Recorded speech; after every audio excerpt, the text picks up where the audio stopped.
ఓం నమ శివాయ. సంపూర్ణ శ్రీ శివ మహాపురాణం. పద్మ యొక్క పాతివ్రత్య మహిమ. ఋషిత్వానికి తపస్సుకి ఆ కాలంలో ఉన్న విలువలు వేరు. ఋషిపత్ని కావడం అంటే ఎన్నో పూర్వజన్మల సుకృతంగా భావించేవారు. పద్మ కూడా అలాగే భావించింది. భర్త సేవే బ్రతుకుకు ధన్వత్యం అనుకుంది. అత్యంత శ్రద్ధాభక్తులతో ఆయనను కొలుచుకుంటోంది. ఒకనాడు ఆమె జలపాతం దగ్గర స్థానానికి వెళ్ళింది. అక్కడికక్కడ ధర్మదేవత ఒక రాజవేషంలో కనిపించాడు. పద్మ సౌందర్యాన్ని వర్ణించాడు. ఆ ముసలిమగుణ్ణి వదిలిపెట్టేయమన్నాడు. ఇద్దరం కలిసి లేచిపోదాం అన్నాడు. ఇంకా ఎన్నెన్నో ఆశలు చూపించాడు. ఏం ఫలితం లేకపోయింది. శృతి మెత్తగాను ఘాటుగాను కూడా చివాట్లు పెట్టింది అతడికి. కాలక్రమానుగుణంగా క్షీణించిపోతావు అని శపించింది. అదిరిపడ్డాడు ధర్మదేవత. తన నిజరూపముతో ఆమె ముందు తోచాడు. ఆమె పాతివృత్యాన్ని శ్లాఘించాడు. తానెవరో తెలియజేసుకున్నాడు. పద్మ రవ్వంత బాధపడింది. ఎవడో మర్యుడు లెమ్మని అలా శపించింది. కానీ ఆ శాపఫలంగా ధర్మమే క్షీణించిపోతే ప్రమాదం కదా, అందుకని ఆలోచించింది. ధర్మదేవ, నువ్వెవరో తెలియక అలా శపించాను. ఇప్పుడు నా శాపాన్ని వెనక్కి తీసుకుంటే సాధ్వీమణుల మాటలకు విలువ లేకుండా పోతుంది. అందువల్ల నా శాపంలో కొన్ని మార్పులు చేస్తున్నాను. నువ్వు కృతయుగంలో 4 పాదాలు పూర్ణంగాను, త్రేతాయుగంలో త్రిపాదివిగాను, ద్వాపరయుగంలో ద్విపరుడిగాను, కలియుగంలో ఏకపాద వశిష్ఠుడివై కల్వంతానికి అది కూడా కరువై నశిస్తావు అని కాలభ్రమణంలో పునఃకృతయుగం రాగానే 4 పాదాలతో విరజిల్లుతావులే అని హితవు పలికింది. ధర్ముడు కూడా ఆనందించాడు. నీ నీతి నియమాలకి బుద్ధి నైశిత్యానికి నాకు చాలా ఆనందం కలిగింది. నువ్వు కోరుకోకపోయినా నీకు వరాలను ఇస్తున్నాను. కాదనకుండా స్వీకరించు. నీ భర్త యవనుడై రతి ప్రాగల్య సంపన్నుడుగాక అవుగాక. సంతానలబ్ధకి వలసిన స్థిర యవనవంతుడు, మార్కండేయుడిలా చిరంజీవి, కుబేరుడి కన్న స్థిర ధనికుడు, ఇంద్రుడి కన్న వీర్యవంతుడు, విష్ణువు కన్న శివభక్తుడు, కపిలుడి కన్న సిద్ధుడు, బృహస్పతికి సమానుడైన బుద్ధివంతుడు అగుగాక. నువ్వు జీవించినంతకాలం సుమంగళివై ఉండెదువుగాక. నీ భర్తను మించిన సద్గుణ గరిష్ఠులైన 10 పుత్రులను కని సుఖించెదవుగాక అని దీవించాడు. ధర్ముడిచ్చిన వరాలతో పద్మ ఎంతో సుఖపడిందో వేరుగా చెప్పనక్కర్లేదు. అంతేకాదు, పతివ్రతల అందరిలోనూ అగ్రశ్రేణి అధిరోహించి పుట్టింటిని పునీతనం చేసింది అని చెప్పాడు వశిష్ఠుడు. తుదిగా పార్వతిని పరమేశ్వరుడినికి ఇవ్వడానికి అంగీకరించాడు హిమవంతుడు. అరుంధతి హితబోధనను విని మేనక కూడా అంగీకరించింది. అప్పటికప్పుడే నిశ్చయితాంబూలాలు అందుకున్నారు. వచ్చిన పని సఫలం కావడంతో ఋషి సప్తకం అరుంధతి సమేతంగా శివసన్నిధానికై అంతర్రహితమైంది. శంభుడిక శుభవార్త వినిపించి వారి స్థానానికి వాళ్ళు వెళ్ళిపోయారు. శివపార్వతుల పెండ్లి ముచ్చటలు. సప్త ఋషులను పంపిన అనంతరం హిమవంతుడు తమ కుల పురోహితుడైన గర్గుణ్ణి ఆహ్వానించి లగ్నపత్రిక వ్రాయించాడు. తన కుమారులైన మైనికాదులకిచ్చి దానిని శివుడికి పంపించాడు. శివుడు ఆ లగ్నపత్రికని స్వీకరించాడు. అది తెచ్చిన వారిని సత్కరించాడు. వారిని సాగనంపిన తదుపరి నారదుడిని స్మరించాడు శివుడు. వచ్చాడు నారదుడు. తన పెళ్లికి అందరినీ ఆహ్వానించే కార్యాన్ని అతనికి అప్పగించాడు. తక్షణమే బయలుదేరాడు నారదుడు. ఓం ప్రథమంగా విష్ణుమూర్తికి వచ్చాడు. పెళ్లి హడావుడిలో గరుడు వాహన రూఢుడై వామాంకాన కలుముల తల్లితో, వెనుకన పారిషాదులతో, ఎక్కడా లేని అట్టహాసంతోనూ వచ్చాడు. ఆయన అడుగు పెట్టడంతోనే క్రొత్త కళ వచ్చేసింది కైలాసానికి. శివుడికి సతీ సమేతంగా అభివాదం ఆచరించి ఆయనచే నియమించబడిన ఆసనాన్ని అధిష్ఠించాడు అనంతుడు. ఆ వెనుకనే హంసవాహనారూఢుడై అజలుడు, సావిత్రి, సరస్వతి, గాయత్రి సమేతంగా వేంచేశాడు. శివుడికి మురుక్కి ఆయన చూపించిన ఆసనాన్ని అలంకరించాడు. వారి తర్వాత దేవేంద్రుడు వచ్చాడు. అంతలోనే తక్కిన దేవతలు రివ్వున వచ్చి వాలారు. శివుడు పెండ్లి కొడుకుగా మారుట. శివుణ్ణి పెండ్లి కొడుకుని చేయడం కోసం సప్తమాతృకలు స్వయంగా వచ్చారు. శివుణ్ణి అలంకరించబోయారు. వాళ్ళింకా అలంకరించాలి అనుకుంటానే ఉన్నారు. వాళ్ళ మనస్సులో ఎలా అలంకరించాలని ఉందో అలా మారిపోయాడు శివుడు. నిటాలన నిప్పు కన్ను నిలువు తిలకమయ్యింది. చెవులకు వ్రేలాడే సర్పాలు కర్ణకుండలాలుగా మారిపోయాయి. తదితర సర్పాలు ఆయా అవయాలకి అలంకరింపబడే సువర్ణ భరణాలైపోయాయి. మేని మీద చితాభస్మం సుగంధం భరితమైన అంగలేపనం అయ్యింది. ఏనుగుల తోలు పట్టు తాపితగా పరిగణించింది. ఆ రూపాన్ని చూసి అందరూ ఆశ్చర్యపోయారు. భక్తి ప్రతిత్తులతో నమస్కరించారు. అనంతరం విష్ణువు, శివ, నీ వివాహం పూర్తి వైదిక విధానంతో జరగాలని నా కోరిక. ఇప్పుడు నీ పెళ్ళి ఎలా జరిగితే లోకంలో తక్కిన పెళ్ళిళ్ళన్నీ అలాగే జరుగుతాయి. అందువల్ల నందిముఖం తాళీపాకం లాంటి వైదిక కర్మలతో కూడుకుని ఉండేలా వివాహ విధి ఉండాలి అని ప్రార్థించాడు. ఉత్తి పుణ్యానికి అడిగిన వరాలిచ్చేసే దయామయుడాయన ఇప్పుడు పెండ్లి కొడుకు కూడాను అయ్యాడేమో మరింత విరివిగా వరాలిచ్చేస్తున్నాడు. ఎటు అమ్మవారి కోసం లౌకిక వివాహ లీల ప్రదర్శింపబడుతున్న స్వామికి విష్ణువు కోరిక ఏపాటిది సరేననేశాడాయన. తక్షణమే బ్రహ్మదేవుడు ముందుకు వచ్చి అభ్యుదయ కర్మకాండ గావింపజేశాడు.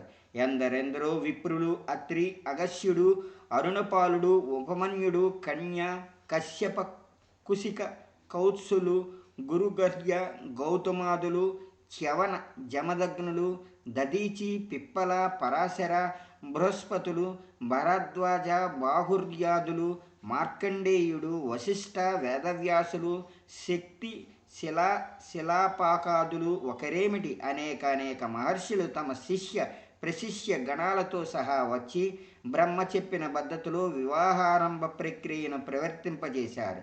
పెండ్లికి బయలుదేరారు మగ పెండ్లివారు. ఒకళ్ళ ఇద్దర క్షేత్రపాలక భైరవులు తమ సమస్త గణాలతోటి వచ్చారు.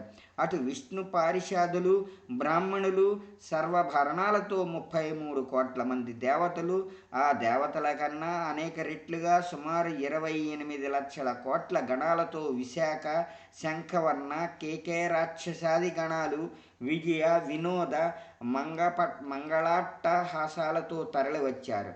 శాకినీ శక్తులు, యతుధానులు, బేతాళులు, బ్రహ్మరాక్షసులు, భూతప్రేత పిశాచులు వాటి అల్లరికి అంతే లేదు. వాటికి పూర్తి వ్యతిరేకమైన ధారణలో శతమర్కటతుల్యుడైన బ్రహ్మచారి నారదుడి ఆధ్వర్యంలో తుంబుర, హాహ, హూహు ఇత్యాది గంధర్వులు, వీణామృదంగాది మంగళవాద్య ఘోషలు ఒక అందంగా వెలుగొందుతున్నాయి. వీళ్ళు వాళ్ళు అని చెప్పటం ఎలా సాధ్యము? దేవుడి పెళ్ళికి అందరూ పెద్దలే కదా. వియ్యాల వారి వైభవం. ఇక్కడ హిమవంతుడు విశ్వకర్మను పిలిచి అద్భుతమైన కళ్యాణ మండపాలు, విడుదలు నిర్మింపజేశాడు. ఆ కళ్యాణ మండపాల రాబోయే విధి విష్ణాది దేవతలు విగ్రహాలతో అలంకరించాడు. ఎవరు చైతన్యమూర్తులో ఎవరు శిల్పులో తెలియనంత గమ్మత్తుగా చేశాడు విశ్వకర్మ. ముందుగా వెళ్ళిన వారు నారదుడు తన శిల్పాన్ని చూసి తనే ఆశ్చర్యపోయాడు. తనకన్నా ముందుగా దేవతలెవరో వచ్చారో, దేవతలు ఎలా వచ్చారో అతగాడికి అర్థం కాలేదు. కాసేపు ఆలోచించాక ఇదంతా విశ్వకర్మ యొక్క కళా నైపుణ్యంగా గుర్తించి సంతసించాడు. శివ పరివారాన్ని చేరి ఈ చిత్రములన్నీ చెప్పి వారిని ఆనందపరిచాడు. వచ్చిన మగ పెండ్లివారిని చూసి ఆడపెండ్లివారు అబ్బురపడిపోతోటే ఆడపల్లివారు చేసిన ఏర్పాట్లకి, చేస్తున్న అతిథి మర్యాదలకి మగపెళ్లివారు తెగ మురిసిపోతున్నారు. నగరపు మొగసాలలో ఆ గారు శైలవులు వారికి ఆహ్వానించి వెళ్ళారు పర్వతులు. పునరాహ్వానార్థం తన పుత్రులను పంపాడు పర్వతరాజు. బయలుదేరారు శైవులు. అల్లుణ్ణి చూడడం కోసం మేనక తహతహలాడిట. మగ పెండ్లివారు వస్తున్నారని తెలియగానే మేనకాదేవికి ఒక కోరిక పుట్టింది. తన కూతురు అంతగా కష్టపడి తపస్సు చేసి మరీ వరించిన శివుడెలా ఉంటాడో చూడాలనుకుంది. వెంటనే నారదుడికి కబురు పెట్టినది. పెండ్లివారంతా ఊరేగింపుగా వస్తుంటారు కదా, వారిలో పెండ్లి కొడుకుని చూపించమని కోరిందామె. అలాగే అన్నాడు నారదుడు. మహాప్రవాహంలా వస్తోంది మగపెండ్లి వారి ఊరేగింపు. ఇక్కడ మేనక మనసులో ఉన్న మాట అక్కడున్న శివుడు పసిగట్టాడు. మరొక్కసారి లీలా చూపించాలనుకున్నాడు. ఎవరెవరి పరివారాలతో వాళ్ళు ఒకళ్ళకొకళ్ళుగా వెళ్ళమని ఆదేశించాడు. ముందు దేవతా సైన్యం వెళ్ళింది. మేనకా సైన్యము అది నచ్చింది. ఆ వెనుక గంధర్వులు వెళ్ళారు. ఆ గంధర్వ గణాధిపతి అయిన వసువులను చూసి, నారద, అతనేనా నాకు కాబోయే అల్లుడు అని అడిగింది. అబ్బెబ్బే, ఈ వసువు మీ అల్లుడి బానిసలకు బానిస తల్లి అన్నాడు నారదుడు. ఓహో అనుకుంది, నిరీక్షించసాగింది. యక్షపతి మణిగ్రీవుణ్ణి చూసి, ఇతడేనా కాలగ్రీవుడు అని అడిగింది. కాదని చెప్పాడు నారదుడు. ఈ విధంగా ఆవిడ కంటికి ఎవరూ కాస్త నుదురుగా నదరుగా అనిపిస్తే వారినే పెండి కొడుక అని అడగడం, నారదుడు కాదనడం చెప్పడం జరుగుతోంది. మేనకలో ఆతృత పెరుగుతోంది. పెళ్లివారి ఊరేగింపు పైన చిన్నదా అంటే కొండవీటి చాంతాడంత ఉందాయే. ఇంతలో రానే వచ్చాడు ఈశ్వరుడు. బహుశా పెళ్ళికొడుకు వేషం వేస్తే ఎవరికైనా అలాంటి చిలిపి ఆలోచనలే వస్తాయేమో మరి. అప్పటిదాకా అందగాళ్లకు అందగాడిలా ఉన్న ఆ శివుడు కాస్త 5 ముఖాలు, 3 కళ్ళు, విభూది పట్లు, పుర్రెల మాల, పులితోలు, పినాకనం, త్రిశూలం, జడలు, కట్టేసిన తలతో ఊహించరానంత వికృతంగా కనిపించడం మొదలుపెట్టాడు. గొల్లుమంది మేనక. కథ మళ్ళీ మొదటికొచ్చింది. ఆ వికార రూపుడికి నా పిల్లనివ్వనుగాక ఇవ్వనంటూ శోకస్థానాలు మొదలుపెట్టింది. ఎవళ్ళు చెప్పినా వినడం లేదు. అయినా ఇంకా సమయం దొరికినట్లు అప్పుడే చూపాలా అలాంటి లీలలన్నీ ఆయన ఆలోచించాడు. విష్ణువు నారదుణ్ణి పిలిచాడు. నువ్వు వెళ్ళి శివుణ్ణి స్తుతించు, ఆయన ప్రసన్నం చెయ్యి. ఈ మేనకాదేవి శివ సౌందర్యం పట్ల శాంకాకులి రాతులు కావడం వల్లనే క్రుద్ధుడయ్యాడా శివుడు. త్వరగా వెళ్ళు అని పంపాడు. వెంటనే నారదుడు శివుణ్ణి చేరాడు. ఎంత కీర్తించాలో అంతా కీర్తించాడు. ప్రసన్నుడయ్యాడు పరముడు. వికృత రూపం నుంచి పరమ నాగరికము, తిరస్కృతి, శతకోటి మదన సౌందర్యము అయిన సుందర రూపంలో దర్శనమిచ్చాడు. ఆ రూపాన్ని చూస్తేనే మేనకాదేవి జరిగినదంతా పీడకలగా మర్చిపోయింది. ఎలా ఉన్నాడా వరుడు. అతను మెప్పించిన అల్లుడిగా శివుడు. చంపకవర్ణ సన్నిభంగా ఉన్నాడు సదాశివుడు. ఏకవదనుడై ఉన్నాడు. త్రినేత్రుడై ఉన్నాడు. చిరునవ్వుతో వెలుగొందుతున్నాడు. మెడలో జాజిపూల దండ ధరించాడు. పచ్చటి పట్టు పీతాంబరం కట్టుకుని పట్టు కండువా పైన వేసుకుని ఉన్నాడు. శ్రీగంధం, అగరు, కస్తూరి మిశ్రితమైన కుంకుమ తిలకం పెండ్లిబొట్టు ధరించాడు. ఒక చేత అద్దం పట్టుకున్నాడు. ఆనందంలో అర్థమైన నేత్రాలు, హృదయంతోనూ కంపిత హస్తాలతోనూ పట్టలేని ఆనందాన్ని మంగళహారతిగా మలచింది మేనకాదేవి. స్వామికి మంగళ నీరాజనాలు అర్పించింది. అది చూసి విష్ణాదువులందరూ ముసిముసిగా నవ్వుకున్నారు. హిమవంతుడికేమీ పాలుపోలేదు, కానీ భార్యను సమర్థించుకోవడానిక అన్నట్లు వెర్రిది అత్తకు అల్లుడాశ అనే సామెతని రుజువు చేసింది అని మాత్రం అన్నాడు. ఇక అక్కడ అమ్మ సంగతి చూద్దాం. సర్వాలంకార భూషితను చేశారామెను. కులదేవత పూజార్థం అనంతపురం నుంచి వెలుపలికి తీసుకువచ్చారు. అప్పటిదాకా శివ సౌందర్య వీక్షణానికి కళ్ళప్పగించిన ప్రాణకోటి సమస్తం ఇప్పుడు అమ్మవారి అతిలోక లావణ్యాన్ని చూసి నోళ్ల వెళ్ళబెట్టేశారు. నల్లటి కాటుక రంగుతో మెలమెలా మెరిసిపోతోంది ఆమె శరీరం. ధరించిన నగలకి అందాలనాపాదిస్తున్నాయి ఆవిడ అవయవాలు. శివుని చేత మాత్రమే గౌరవించబడే కొనలావిడివి. ఇతరుల చూపుల్ని తొలగింపచేసే నేత్రాల తల్లివి. నవ్వి నవ్వనట్టుగా ఉండే నగుమోము ఆ మాతది. సర్వ ప్రేక్షక జన మనోరంజకమైన వేణి ఆమెది. కస్తూరి యుతమైన సింధూర తిలకాన్ని ధరించిందామె. రత్నకొండల కాంతులతో చేరి మరింత శోభాయమానంగా ప్రకాశిస్తున్న చెక్కిళ్ళావిడివి. అరమగ్గిన దొండపండు వంటి పెదాలు ఆమెవి. ఒక చేత అద్దాన్ని, మరో చేత క్రీడా కమలాన్ని ధరించినది. వినసొంపైన ధ్వనులు చేసే అందెల్ని ధరించింది. పారాణీయుతమైన పాదాలామెవి. ఎర్రని అరికాళ్లతో అలరారుతోంది ఆమె. మెల్లమెల్లగా సర్వస్వాన్ని అష్టమూర్తిలో స్పందించి హృదయమంతా శుతిమెత్తగా అడుగు వేసుకుంటూ వెళ్ళి కులదేవతారాధన ముగించింది ఆ తల్లి. పిండి పీటలు పెండ్లి కుమారుల్ని ఆహ్వానించమన్నాడు గర్గాచార్యులు. నిష్కళంకులైన శ్రోత్రియ బ్రాహ్మణులతో కలిసి వెళ్ళి ఆహ్వానించాడు హిమవంతుడు. శివుడు మంగళస్థానం చేశాడు. శ్రేష్టమైన దుస్తులు ధరించాడు. నందినెక్కి పెళ్లి పందిరి వైపు కదిలాడు. తీసుకురండయ్యా పెళ్లి కూతుర్ను అన్నారు పురోహితులు. తెచ్చారు పార్వతిని. సుముహూర్త వేళ సుమంగళ స్వరాలతో దివ్య మంత్రాలు పఠించబడుతుండగా పార్వతి శివుడిపై మంగళాక్షతలు వర్షిస్తూ ఎనలేని తృప్తితో కూడినది ఆయన యొక్క ముఖ ప్రసన్నత మాధుర్యాన్ని గ్రోసాగింది. సుమంగళులు వారికి నీరాజనాలు సమర్పించసాగారు. కానీయవయ్యా కన్యాదానం అన్నాడు గర్గుడు. వెంటనే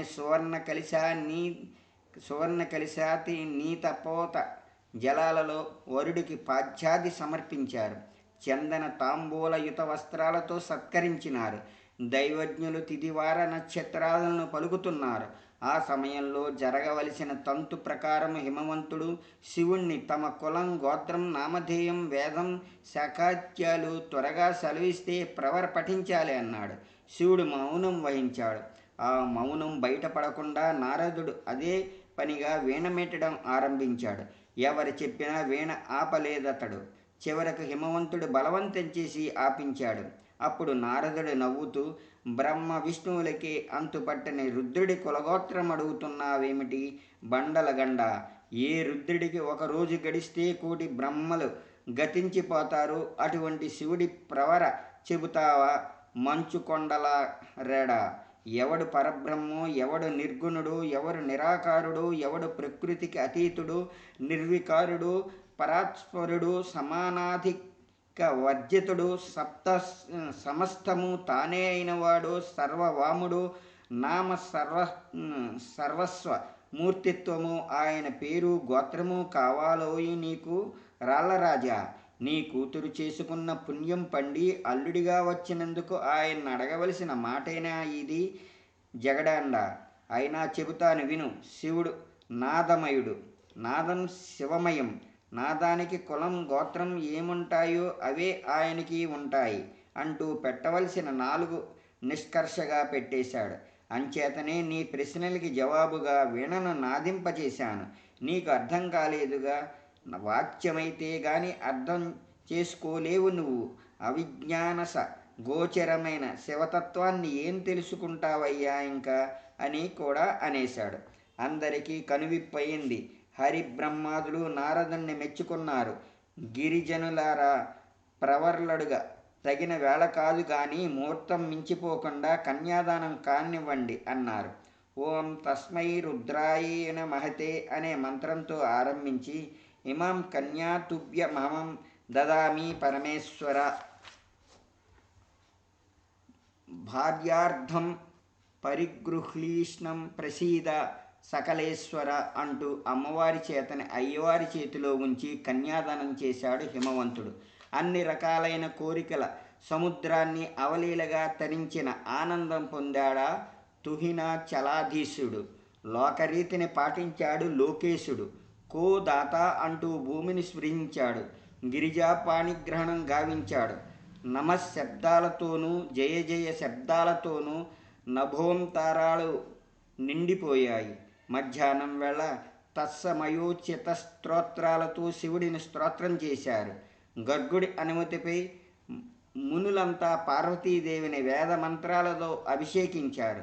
దేవాభిధానం ఉచ్చరించి